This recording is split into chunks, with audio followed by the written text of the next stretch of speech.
The Sex Ed with Tim podcast is recorded on the traditional territory of many nations, including the Mississaugas of the Credit, the Anishinaabe, the Chippewa, the Haudenosaunee, and the Wendat peoples, and is now home to many diverse First Nations, Inuit, and Métis people.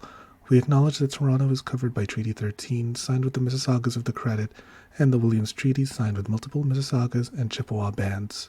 You're listening to Sex Ed with Tim.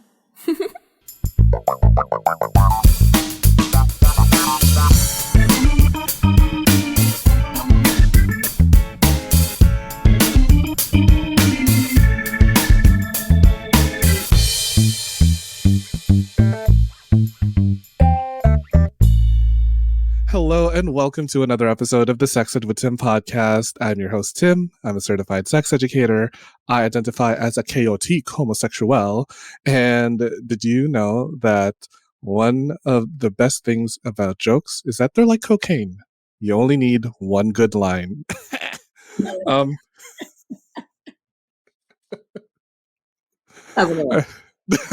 it wasn't. Dad jokes. All the years I've spent in the line at the drag bar, waiting for the bathroom to quote unquote pee. I mean, I would do it off the drag queen's tits, the fake tits, but what's more hygienic, a drag queen's fake tits or like the metal surface of the sink in the bathroom bar? I'm doing a risk calculation here. That is harm reduction. It is. And speaking of harm reduction, that's exactly what we're going to be talking about today. And I've got the perfect guest to speak all about harm reduction. I have with me Niyyah. Hey, Niyyah, how you doing? Hi, I'm doing great. How are you? Thank you for having me. Thank you for coming here and just like being your amazing, gorgeous, tatted up self. You are so fucking cool. I'm so glad that we connected over social media, the power of Instagram. I am lit. I had some, I don't know what was in this. I already forgot. Oh, not you forgot. Not me forgetting. We just started. We did, and she is lit. I love it. I actually don't know. I think I just grabbed some bottles and shit and put it in this mug. I'm still alive, which is... Did it taste good? That's all that matters. It did. It did. Okay, good. I know. And it was a little sweet, which is super dangerous because I am diabetic, but I'm here for a good time, not a long time. Oh, shit. Hold on now. I'm not going to need to go grab no emergency insulin or anything, am I? I am well stocked, boo-boo. I am well stocked. Okay. Listen, I always say I may be a sex educator, but I never said I was a good sex educator. Oh, I'm trash. But enough about me being disgusting. Let's talk about you and our topic for today, Niyyah. Introduce yourself to the world. Sure. My name is Sanaya or Niyyah. My pronouns are they, them. I'm a sex educator, harm reductionist, abortion doula, Heaux Mentor, community advocate, organizer. I'm just, your fave non-binary hoe. You're doing the Lord's work, truly. Oh, well, thank you. If Jesus walked this earth, he would be like harm reduction on you and your children and your family and your cow. Yes. Right? Yes. Jesus was all about the harm reduction. You know what? Yes, because he did say that people could come as they are. I thought you were going to say on my face. I'm like, oh, Jesus. Just jumped right into it, right? Yeah. Honestly, I mean, I have had a guy named Jesus come on my face. But I feel like you don't know what you signed up for when you said you were going to be on my show. Well, you know what? This is great because I say a lot of out-of-pocket things, so it's fantastic. I love nothing more than out of pocket. Just like a stranger's cocaine. Just like No, I'm kidding. No, never do that. As long as you have your test strips with you, I think it's fine. Ooh, okay. So let's get right into the juiciness of this because I love this. You and I both work in harm reduction. Well, I volunteer, which makes me a better person than most people, obviously. No, but let's start at the very, very beginning. What exactly is it when we're referring to harm reduction? So traditionally, of course, harm reduction is really centered around drug use and drug users. But as we kind of have seen in the more recent years, harm reduction is being used in other spaces like sexual health, public health, just in general, as you see with COVID. Like we've been seeing a lot of ways where folks have been just trying to minimize harm and minimize the spread of different things. And I think that harm reduction is like a really amazing philosophy. It's got its flaws, but I mean, we'll get into that. Let's get into it now. What are some of the flaws that you think are in harm reduction? Well, when we're talking about harm reduction, specifically with drug and drug users, it is started by and for white folks. So it's Rolling my eyes. Ugh. yeah, it's a hard truth, and they're very aware. And I think that is why, at least now in the area that I live in, they're trying to expand services to make sure that they're more inclusive of like transgender non-conforming people, POCs, women, even because believe it or not, a good chunk of the majority of drug users are white men. So, Really? they're Whoa. White men using drugs? shocking. New one. What time is it? I was like, Channel 7 News, get it on there. This is breaking news. But yeah, so harm reduction was a philosophy that was really started for drug users who were white, to break the stigma and to make sure that folks were safe.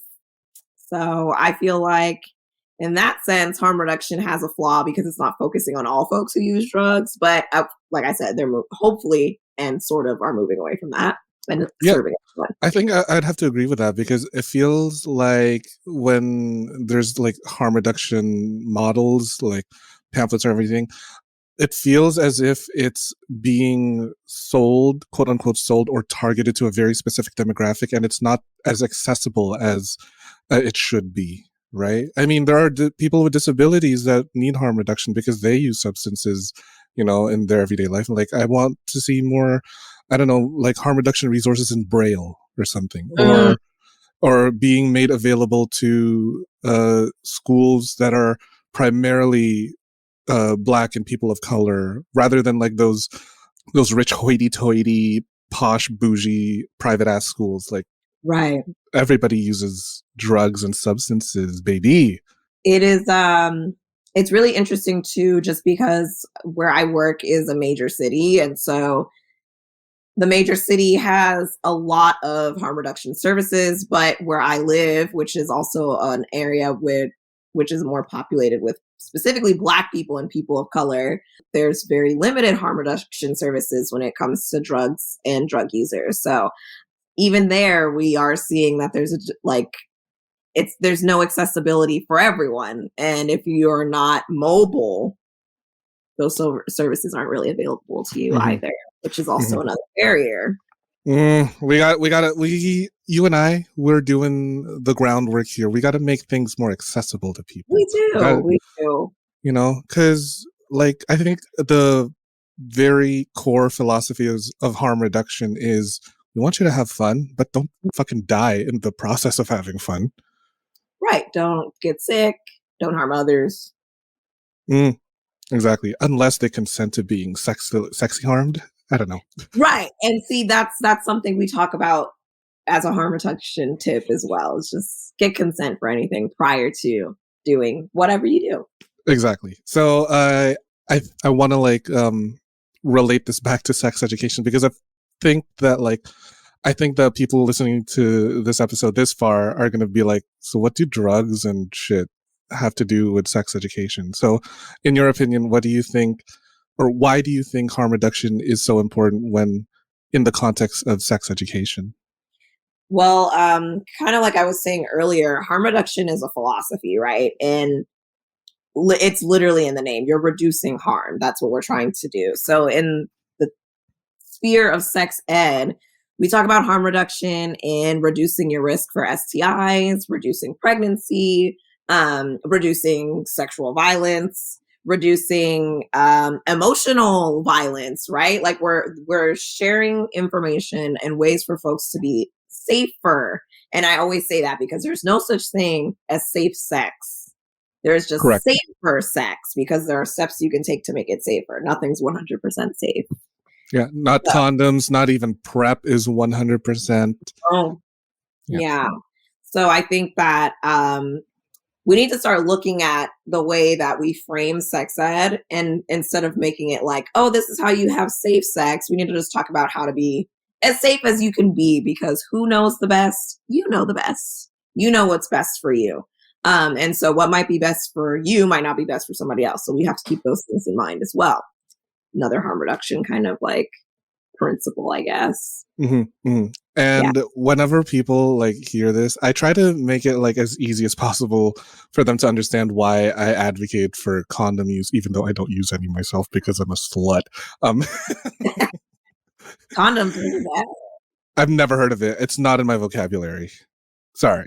Who is she? Who is she? Condom? Is that a new man's name? Introduce me. As long as he's got a wallet and insurance. No, I'm kidding. I'll fuck anything with a pulse, really. So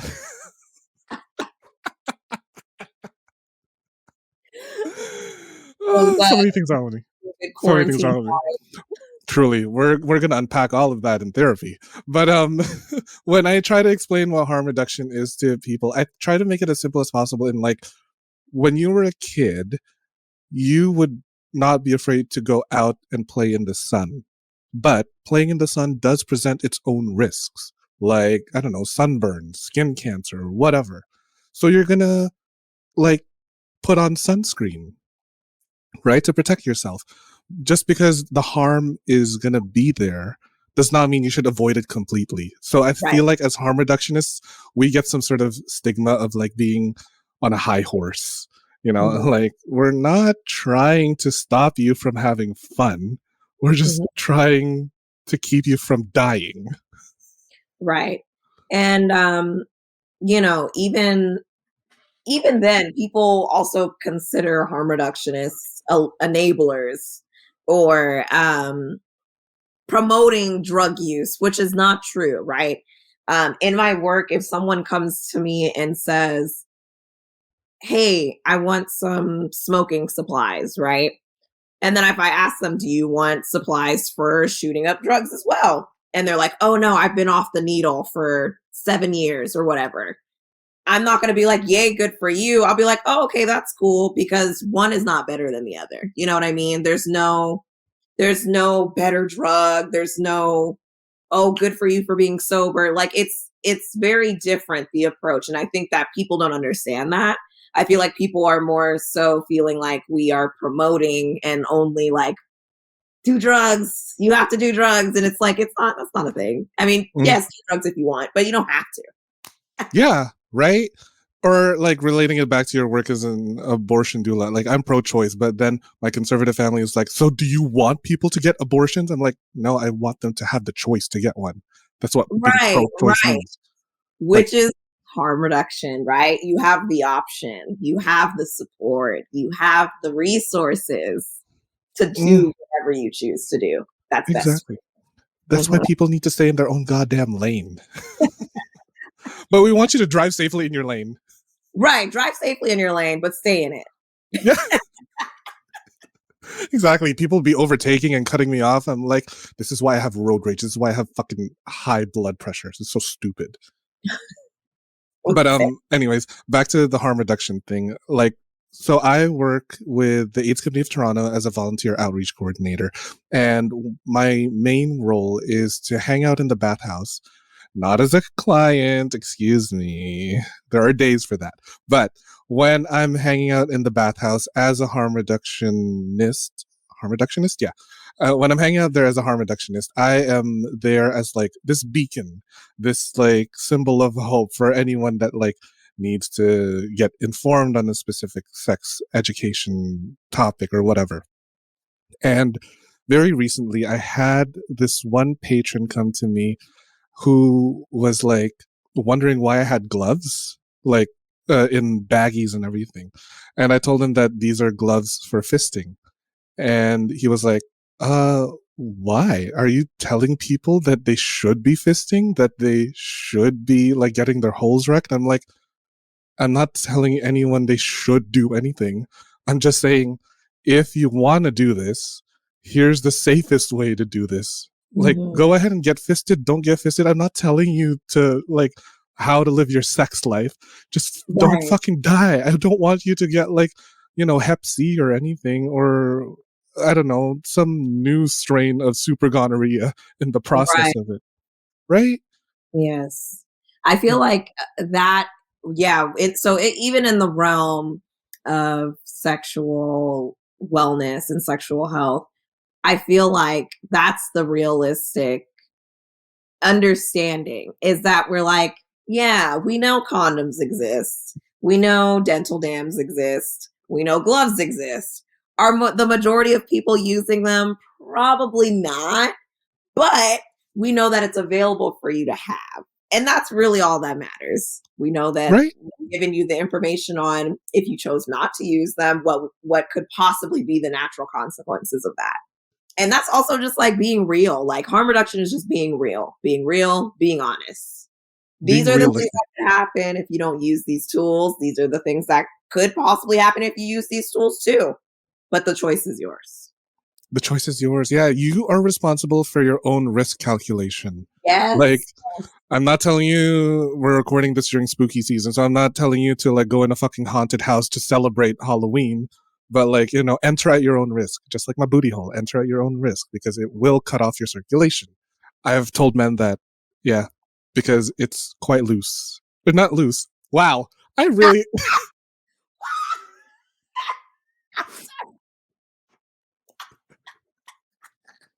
I really fucked up that line, didn't I? I'm tight. It's a Friday night.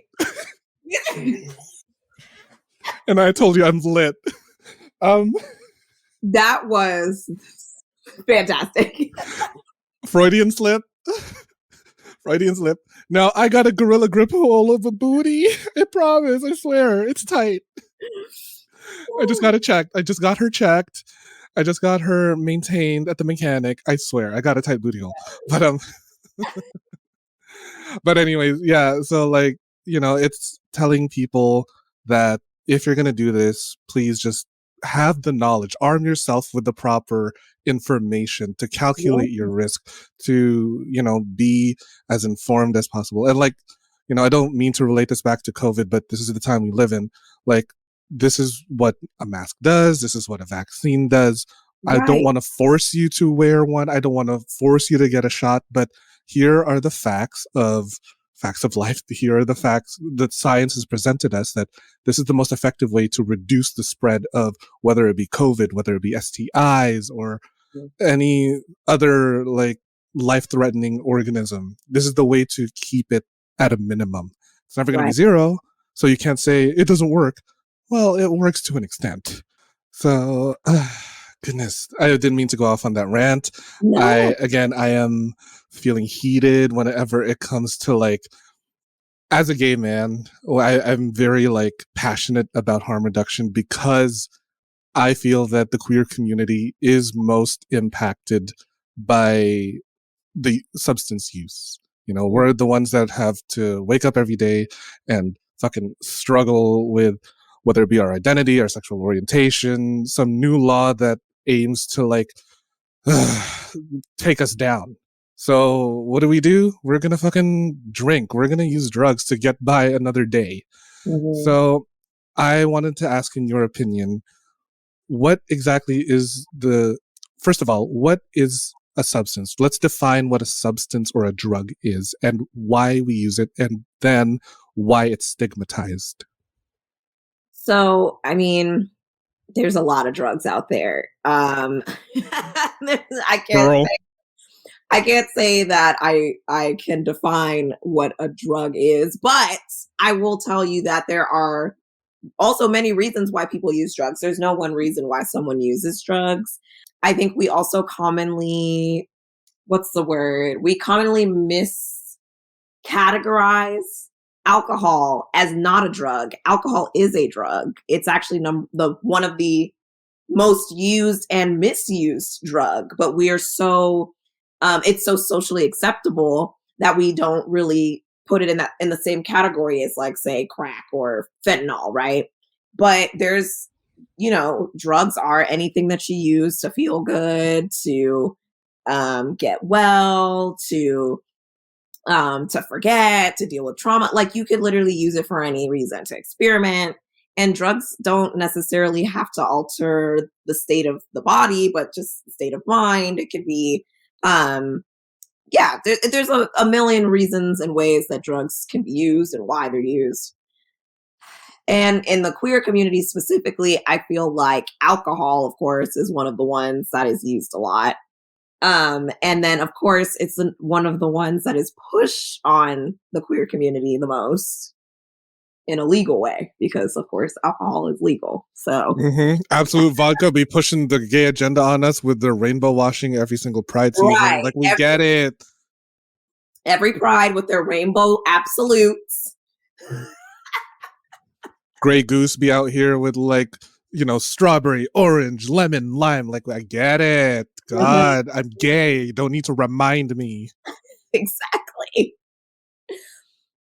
But I think that the stigma really comes from my best comparison about this is like one of those TikTok trends. I'm not on TikTok, but we all know TikTok has made its way to Instagram and all the other social media sites like Twitter.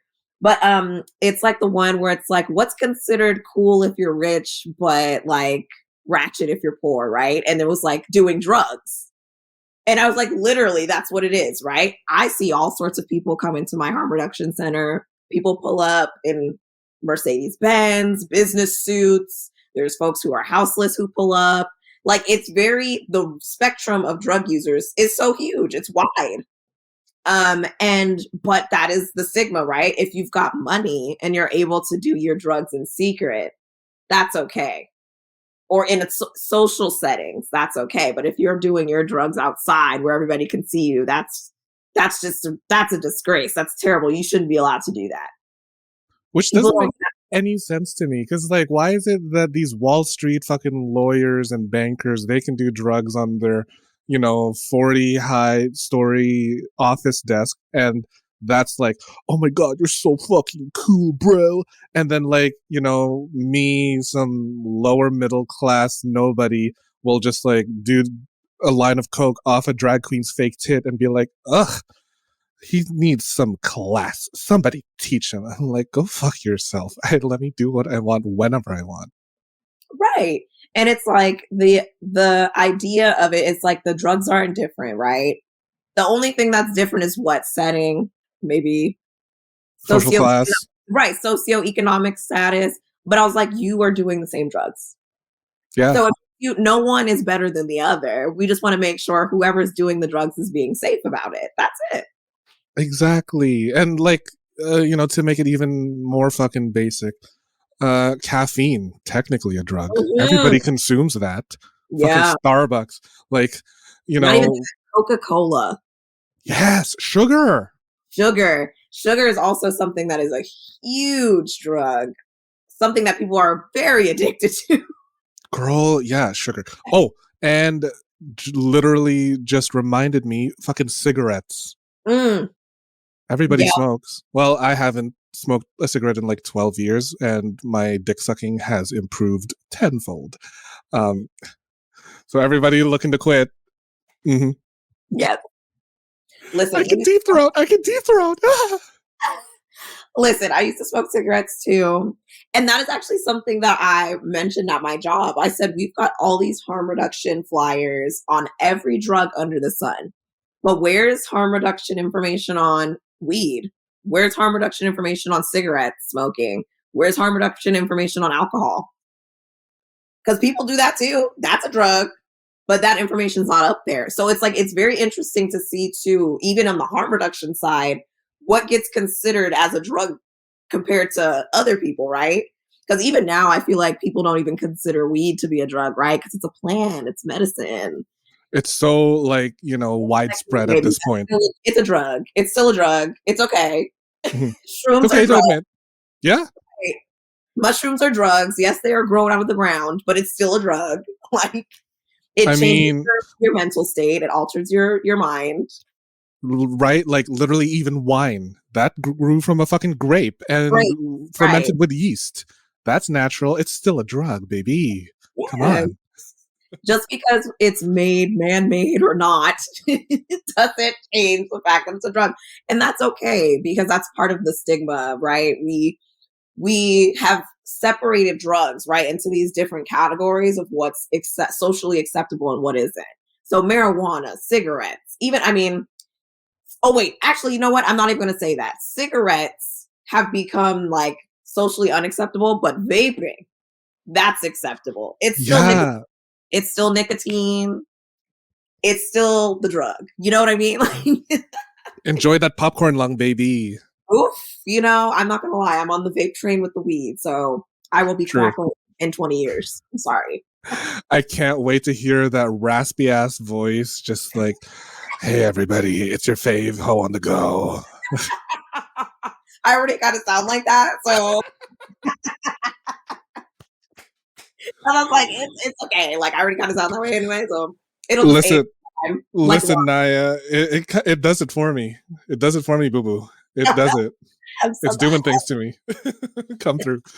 Oh my God. Well, by that definition, I guess we can say that my dick is a drug because lots of men are addicted to it. Okay, we can do the same about the coochie cat. Okay. My loose ball. That too, baby. That's also a drug. Come on. I swear I'm tight. I swear. I promise. A lot of guys come to top for me. They're like, oh, I really want to top you, babe. I really do. I'm like, well, get in line. Take a number. Mm-hmm. Mm-hmm. I'm just saying. Take a number. Hold on. Take a number. We'll be right back after this commercial break. Yes. Hello, all my little sluts. It's me, Mama Slut. Hope you're enjoying the show so far. I just wanted to hop on here real quick to let you in on a sexy little deal. Do you like feeling sexy and looking sexy? Of course you do. Only my listeners are sexy as fuck. I have partnered with fetishwear designer Dale Kuda to bring you the hottest deals on custom jockstraps, harnesses, hats, and more. Head over to dalekuda.com, that's DALEKUDA.com, and use code SEXEDWITHTIM at checkout for 25% off the entire store. Yeah, you heard me, 25% off. And cherry on top, free shipping. Oh my God. I have a few of the stuff that he has made for me, and girl, I'm wearing it right now. I'm wearing like a little jockstrap so that I could easily just like slip a little butt plug or dildo every now and then here and there. And I'm on the train. I'm just like, thank you, Dale. That's dalekuda.com with the code SEXEDWITHTIM for 25% off your entire purchase with free shipping. With a deal like that, I swear I could come buckets, honey. The show is about to begin. Yes. I mean, okay, I don't want to be that guy who like brags, but you know, sleeping with at least over 1,000 men in my life, I have had enough experience to know the difference between like, you know, men that I should avoid and men that I should be like pursuing. And back on the topic of harm reduction, I feel like we don't talk about our social media use as harm reduction because shit, now that we're all connected, like virtually, people are going wild in these DMs, boo boo. Oh. Yeah. You know, there is a way to have harm reduction in your social media usage as well. That block button. Oh. The mute button, the block button, the unfollow button, they're all beautiful. Okay. They're all levels Yeah. to the way that you interact with others online. And that is harm reduction. Yeah, because that's your mental health at stake. Yes, it really is. Deleting your app off the phone, not your account, but just deleting the app off your phone, that's even a harm reducing step. Like, listen, yes, you know? Listen, my latest harm reduction was literally going to a cottage to disconnect from the world for at least 3 or 4 days just so I can get dicked down by daddy. But so that way that there was no harm no done harm. to others. Exactly. It was just me harming his booty hole. I am officially done with you. Yeah, sorry. If you're no longer want to be a guest on the show, it's fine. No, I totally understand. No, we are too deep in this thing, okay? So was I last weekend. Mm-hmm. Mm-hmm. No, harm reduction during the weekend. I mean, oh boy, daddy wanted to fuck for 36 hours straight. I was like, hold on, baby. I need a break too. Girls got to eat. Oh. I gotta, yeah. Which I'm like, you know what? I'm no longer 21. I'm 28 now. So it's going to take some time for me to recover. Like, I get it, but let's pace ourselves. We still did it anyway. Gatorade, fucking power bars. And yeah, I was just about to say, yeah, put the Gatorade on the side of the table, some liquid IV. Literally mainline adrenaline into my veins just so I can fuck you on like 120 beats per minute heart rate. Sounds like a good time. Yeah, I mean, hey, you know what? He really wanted to like keep fucking because his husband was coming for the weekend, and I'm like, all right, we just got to get as much sex in as possible before he comes over. So, challenge accepted. Yeah. More power to you. More power to me, more power to my booty hole, more power to my dick, more power to everyone who wants to have sex, and as much sex as you want. And more power to you if you want to use as much substances as you want, as little substances as you want. It's your pleasure in your control. Nobody else can take that away from you. That's unless it's your dealer that has shortchanged you on your fucking ounce. Then I'd be like, what the fuck? Ooh, how much is that elsewhere? Not speaking from experience, obviously. Fuck you, Justin. Ugh. Wherever you are. Did I just drag my drama into this episode? My bad. Moving on. Air. Not me spilling my tea live on the air. Oh no. Okay, let's move on to the actual useful facts that we do in our harm reduction shifts. I guess we can call it shifts. Let's start with something as simple as marijuana. What are some of the ways that people can partake in marijuana safely? Yeah, so of course, you know, COVID is something that's not going to go away. So we want to talk about reducing just your COVID risks, even if you, and this is also something to be mindful of. Every tip that we have is if you have the access, the resources, the availability to do these things, try to do them if you can and if you want to. But with smoking weed specifically, I always tell folks try to avoid, of course, tobacco, because we already know that tobacco is another drug that when mixed with marijuana can have very adverse side effects. You know, some people don't react well to tobacco and the chemicals in tobacco or like the nicotine. I tell folks to avoid like the tobacco wraps, like the blunt wraps and stuff. Try to smoke hemp wraps if you can, or natural wraps. Smoke out of glassware because it's a little bit better on the lungs. If you're able to consume edibles instead, because at least in that way, I love a good edible. Right, too. But not everyone can handle edibles, so I totally understand that.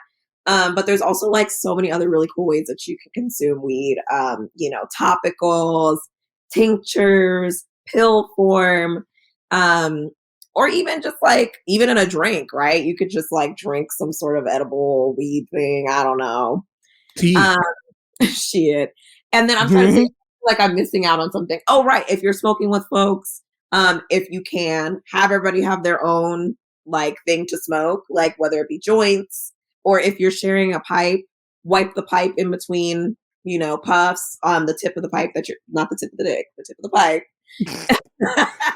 Thank you for throwing that in for my sake. Tip of the pipe. You can wipe it with an alcohol pad or even just wiping it with, I know it's kind of gross, but hand sanitizer because it's got alcohol in it. Sometimes that's all you got on hand and just wipe it off with a little cloth. I don't know. Do you have any other harm reduction tips that you like?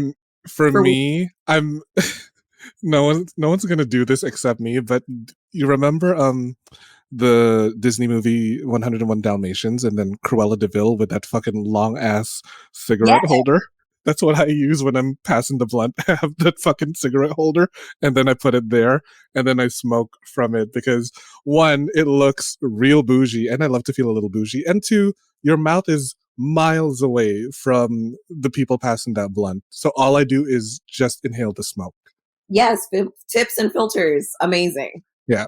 Because like also I just want to be like, puppies! I love puppies! I love a good puppy. No, honestly, those like joint and blunt holders are so cute, and they have them in all sorts of colors. So you look like a real bougie bitch when you have one. I love like being a good bougie bitch, but yeah. So I use that, and also like for anyone out there that's listening to this who's singing, definitely try the edible way, try the tea way, the pill way. It's so much better and less strain on your vocal cords. I bet Adele uses weed and she doesn't like smoke. She probably like uses, I don't know, an edible every now and then. Mom like that? Oh, the life that she lives? Come on, Adele. You get high. We know it. You didn't just get skinny from exercise and diet. Nah, girl, you got high. We know. We can see. So next substance that I know a lot of people use, especially within the queer community, cocaine. What are some of the safe, practical ways that people can partake in cocaine? Again, COVID, it's a thing, right? You don't want to share the same snorting utensils with other people because why? You have lots of teeny little blood vessels in your nose. And besides COVID, you are also at risk for Hep C by doing that. So be careful. So if you got your own $20 bill, $100 bill, your own straw, Post-it notes, sticky notes, you can use those to snort with. Any type of implement that cannot be shared, or if you have multiple of them, share, give everybody their own. I also recommend folks testing their substances. Always, always, always. Fentanyl testing strips exist. Substance-specific testing kits and strips exist as well. You can probably find those online or at your local harm reduction center. Any other tips that you have? Those are, I feel like, my main ones for cocaine. For me, so never share straws because that shit is gross. If you're not going to double dip chips, why would you double dip with a straw? That's fucking disgusting. Ugh. Also, like, make sure to snort on a clean surface as much as you can. Right? Like, you go to your nearest Dwayne Reed and get yourself some antibacterial wipes before you head up the club, and just if you're gonna line up in the bathroom like me, and you got to be a little bit of a neat freak because the fucking line to the bathroom is long, and you don't know what's on the fucking the toilet where the tank is, or like on the sink. You don't know what's been on there. Wipe it down a little bit if you really need to do a quick hit. Also, like make sure your supply is good, just like you said, like testing, because like I've heard people are spiking their supplies with other shit.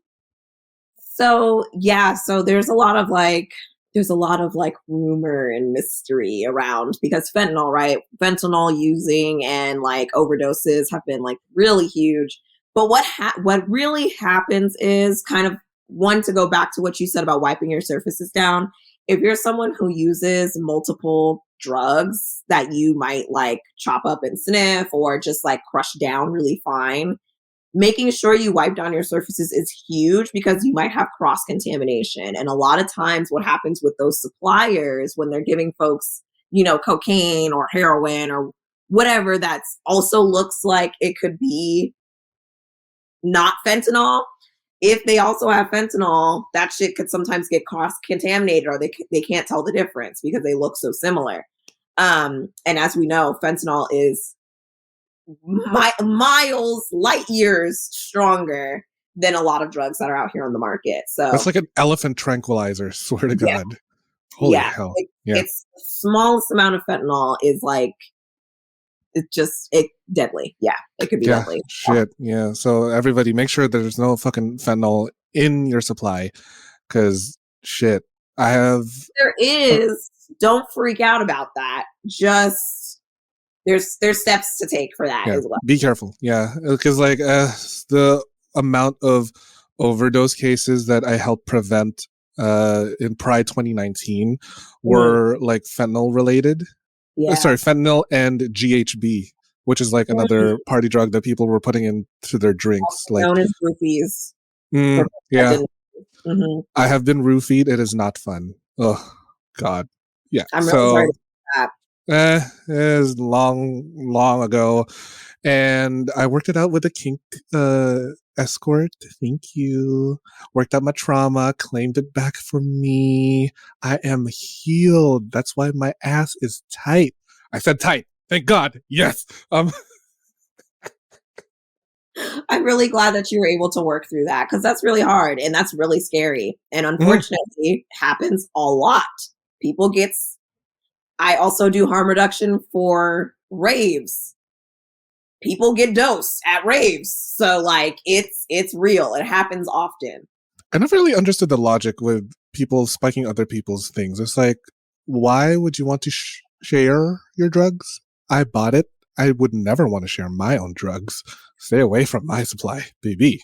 Some people are assholes. Right. There's some people are horrible and are looking to start trouble or cause or harm someone else. Some people are really lit and forget that they put things in drinks. That I've also experienced that where everybody's kind of partying and maybe everybody's kind of like going with the flow, but no one really knows like what's going on. And like, oh yeah, that's right. I forgot I put Molly in that drink over there. Oh boy. Right. You can forget a lot of things, especially when you're on alcohol, which is why for me, like for my own harm reduction strategies with alcohol, I have set a cash budget so I never go over and I never use my credit card. I can like start to be more aware of the signs of when I'm getting tipsy or like when I'm about to like fucking pass out, like, okay, my skin is feeling a little heated. I got that Asian glow that we get when we drink. So this is like a good sign for me to stop because there is literally no fun in the morning after a hangover. Oh God. Why do people want to drink to that extent? It doesn't make sense to me. Your liver will not be as functional as it used to back when you were 21. I have seen so many people like puke on the dance floor. They puke on the fucking train ride back home. Oh. Gross. Yeah. Yes. And so I guess this can be harm reduction for alcohol and other drugs. But the way that you can reduce harm with alcohol, if you plan on mixing things, maybe make sure you do it with a buddy. Don't mix things for the first time by yourself. Definitely avoid things that are stimulants because alcohol is a depressant. So that type of like up and down for your heart and your blood pressure is a lot. For example, I know a lot of people like to smoke weed and drink. Weed can sometimes be a stimulant. Sometimes it's a depressant, but mostly kind of a stimulant. So you have to kind of even be aware of that as well. I know a lot of people do it, but it could have adverse effects on certain people. And also just being really mindful that when you're drinking, knowing your limits, trying not to mix a bunch of things together. I'm like, what's the saying? Beer before liquor, never been sicker. Liquor before beer, you're in the clear. Yes. I mean, you know what? Hey, for me, it's like as long as someone else is paying for it, I'm good. Another one that I've learned is if you're drinking clear liquor, stick with clear liquor. If you're drinking dark liquor, stick with dark liquor. Because once you start mixing them all together, gives you tummy troubles. Yeah, especially for me and my little sensitive gut. What if I need to bottom? What if I need to bottom that night? Ooh. I don't want to fucking like diarrhea all over his dick, which has happened before. You Because I know, mixed Guinness and vodka, and yeah, I know I was a stupid little gaby. Yeah, whoa, that is a mixture indeed. yeah. It's a good thing he was ugly because I don't want to fuck him again. But different tea altogether. Oh my gosh. I was really desperate for some dick. I really did not care. I had my beer goggles on, full strength. As long as everyone was consenting, that's all that matters. I mean, I don't know if I was, but you know what? At this point, let's just say I was consenting because I was really horny with all the alcohol inside of me. I was just like, just put it inside me. And then I farted and shat all over it. And oh God. Ugh. I just feel wet now and disgusting. Oh and my dirty. god. Yeah. Yeah. Let's move on. The audience does not want to hear this. I do want to bring to attention, they're not going to see this, but your shirt, it says Narcan saves lives. Yes, I love it. For the people who don't know what it is, what is Narcan? So Narcan, or its I guess like medical name, naloxone, is a drug that helps folks who are experiencing an opioid overdose. So it helps reverse them. What it does is it actually binds to the brain receptors that are being essentially overtaken by opioids, and it helps to take them off the receptors.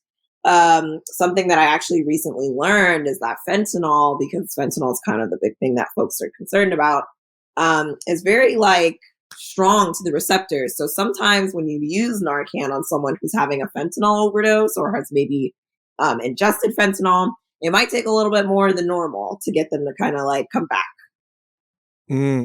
Other opioids are like what? Is cocaine an opioid? Is heroin? Is meth? Like what are the opioids that will be affected by naloxone? So I definitely heroin. I'm like, what are all the pills, Lord? I can't even think of them. My brain is turned off. Ecstasy. Yeah, right. You can if you take any type of like what they call them, press pills, where usually they're like cut up with different things like speed, any type of like powder substance that needs to be kind of like broken down. Okay. What are some Also, of the signs? Yeah, sorry, go ahead. but I was going to say a lot of times what happens is even when you think you're doing a drug that's like not an opioid per se, or something that wouldn't have opioids in it, because of people trying to increase supply, they will cut it with other things like opioids or other type of drugs too. So it doesn't even hurt to just carry some Narcan with you. Like even if there are no opioids in the building, it's still like not going to do any harm if you see your friend ODing on coke or whatever. It's just like just have it there. Yeah, that's one of the things that I really push is when, even if you don't plan on using drugs yourself, carry it with you. You never know who might need it. I feel like a question I get a lot whenever we give our Narcan trainings is, how do you know if someone's overdosing? You don't really know someone's overdosing. There are signs to tell you like, okay, this person's breathing is slowing down, that their color might be changing, they're non-responsive, but that also could be anything, right? Someone could have just passed out. An allergic reaction or something. Right. So you just want to check this person. If you can see that this person may have been doing substances or there's someone around to maybe confirm that, just go ahead and do the Narcan. And something that we've actually kind of moved away from, before we used to have folks do chest compressions after they Narcan someone. We're actually moving away from that because your heart's not stopping. You're just having respiratory distress when you're overdosing. So those rescue breaths are really, really, really important. Sometimes people even say they don't even need Narcan. They just did the rescue breathing and people come back. So rescue breathing, like mouth to mouth? Yes, mouth to mouth. I don't know how I feel about. Well, you know what? I've eaten ass. What am I saying? I was about to So say. I know I was going to say, so there is even some harm reduction around doing Narcan, saving someone when you're doing an opioid reversal. So say you're not feeling comfortable giving someone mouth to mouth, right? It's a stranger. You never met this person before. It's not the best, but if you've got nothing, use your t-shirt. It's a barrier.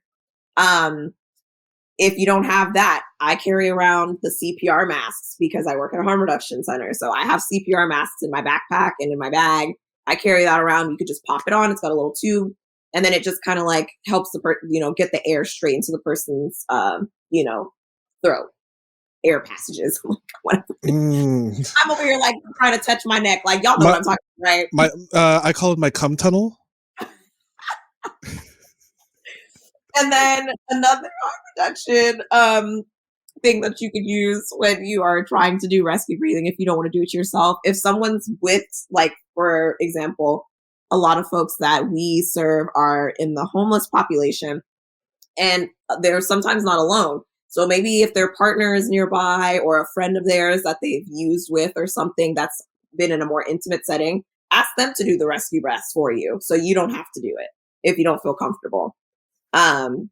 There's so many ways that if you're not comfortable doing the rescue breathing, somebody else might step in and do it for you, or there's a way that you could do it as comfortably and as safely as possible. Because you're gonna find someone in the bar who is like willing to make out with an unconscious body for sure. I know, right? Like that, yeah, like that white woman who's enjoying her bachelorette party at the gay bar. Like, oh, me, I'll do it. Like, okay, bitch, you dumb, but at least you're trying to save a life. Oh my god, I love white women in gay spaces. We hate you, but you're there to cause drama. Another harm reduction tip: please stay the hell away from us.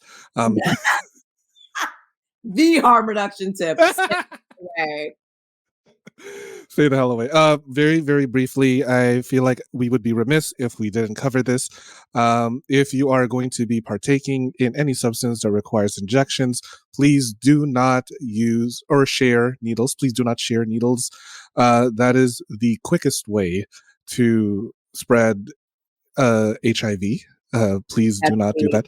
I have worked in the bathhouse long enough to see someone who has been drugged out of their mind and started digging around in the used needle container and was just desperate to get a needle for himself. And I was just like, oh no, this is really bad. So please do not share needles. Always find yourself like a container that you can pick up at a pharmacy. I'm pretty sure they give that out. And yeah, like, keep an eye out and just use a fresh vein. Don't fucking ruin the veins that you got now. Also with your booty bumps, because I've heard people have been injecting their drugs through their anus so it's not as visible and it doesn't leave track marks on your arm. Right. Very dangerous. Right. Yeah. Booty bumping is super. It is a way to consume your drugs. Is it the safest way? Not particularly. Some people prefer it because, of course, they don't want to inject.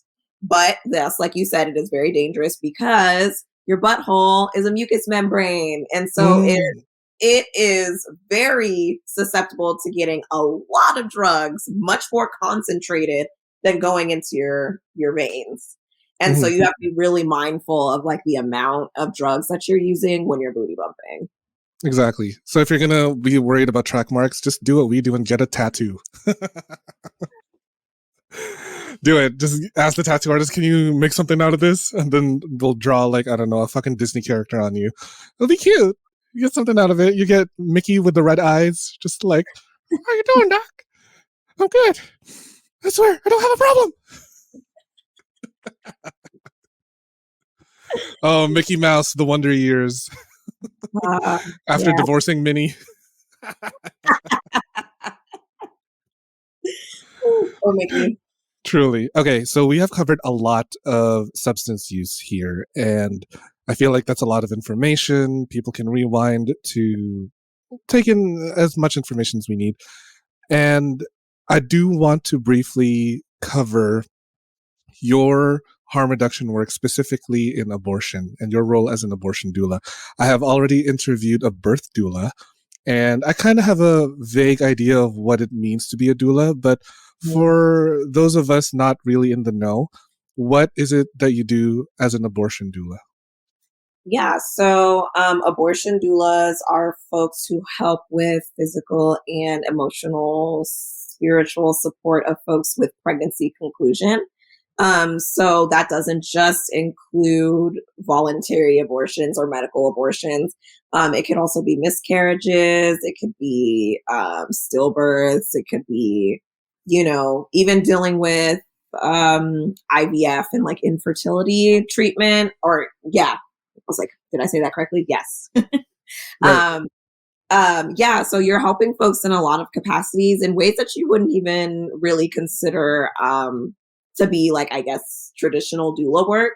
For example, I have helped folks locate where they could go get appointments. I have made sure folks have had money so that they could go to get their abortions. I have walked people through and literally supported people emotionally while they were doing the at-home abortion, the pill. There's a lot that kind of goes into abortion doula work. It's very wide. Mm-hmm. Right. And I really just wanted to briefly touch on that because it is part of harm reduction. And I feel like it is not as talked about as much because, the whole abortion conversation does get a little lost in the fog because, pro-choice, pro-life, all that stuff. But I do want to give you a little bit of praise because of your work as an abortion doula, which is so fucking cool. And I want people to know, I want people listening to this, that not only are you knowledgeable in harm reduction stuff, but you're also knowledgeable in your role to the parent that is undergoing an abortion or the client, whoever. So snaps to you, Niyyah. Oh my God. Thank you. But I just want to give you a chance to tell the audience about any sort of resources and what they can find. So please make like a butt and plug away anything. Oh my gosh, I love stuff on my butt. Don't we all? Oh my God. Please make like a butt and plug away any resources that you want the people to find. Yeah, definitely. I now have my website up so I can finally tell people to go to my fucking website because Instagram is the devil, and I'll say it here and I'll say it again. Instagram has shadow banned the fuck out of me, but you can also find me on Instagram. That's Heaux on the Go, and that's HEAUX on the GEAUX.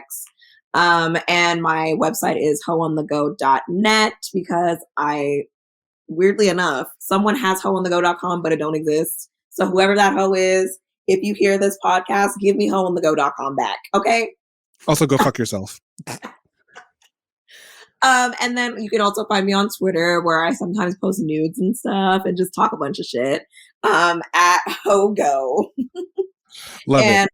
Yeah, I'm just, continuing to do my work in harm reduction in all of those aspects, sexual health and wellness, drug use, and in, of course, my work as an abortion doula.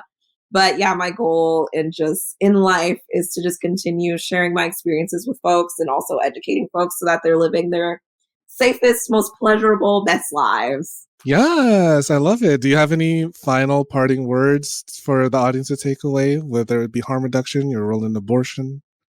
Yeah, I just want folks to know that if you are someone who uses drugs or has used drugs in the past, that there's nothing wrong with that. You are loved. We love people no matter what they do. The number one principle of harm reduction is loving people and meeting them where they're at. And that really means understanding that people have these journeys, right? And it's life. That's life. So I'm not going to judge you for where you're at right now because that might not be where you're at tomorrow. And I'm just here to support.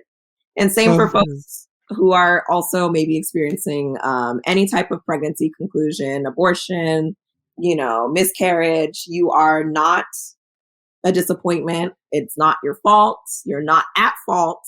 It's not a negative thing. it's very common, and you're human. You have the right to feel feelings about these things, to do what you want with your body. And there's people here that love and want to support you, like myself and others, and you're seen. I love it. You are loved. We will meet you where you are, as long as you're not my fucking dealer, Justin, who shortchanged me. But anyways, Yeah, Justin, we're coming for you. we're coming for you, baby, wherever you are. I hope you're dead. No, I'm kidding. Whatever. Live your best life. Whatever. Anyways, Niyyah, thank you so much for coming on the show. And for all the listeners that have made it this far into this chaotic ass episode, thank you so much for all your support. Please don't forget to rate, review, subscribe on Apple, Spotify, Amazon, all the big corporations that want to take my money because I'm so broke and so gay and they want to take advantage of me. Anyways, thank you so much for listening to another episode of the Sex Ed with Tim podcast, and I will see you at the next one. Bye. Thanks for listening to the Sex Ed with Tim podcast. Sex Ed with Tim is created and produced by me, Tim Lagman. Music is Aces High by Kevin MacLeod. Follow me on Twitter and Instagram at GaySlutClown and at Sex Ed with Tim. You can also like and follow me on the Sex Ed with Tim Facebook page. If you enjoyed the show, please rate, review, and subscribe on Apple Podcasts, Spotify, or wherever you get your podcasts. Even better, you can also support the show on Patreon, where you can get early access to ad-free episodes and more. Thanks for all your support, you dirty little slut. Mwah.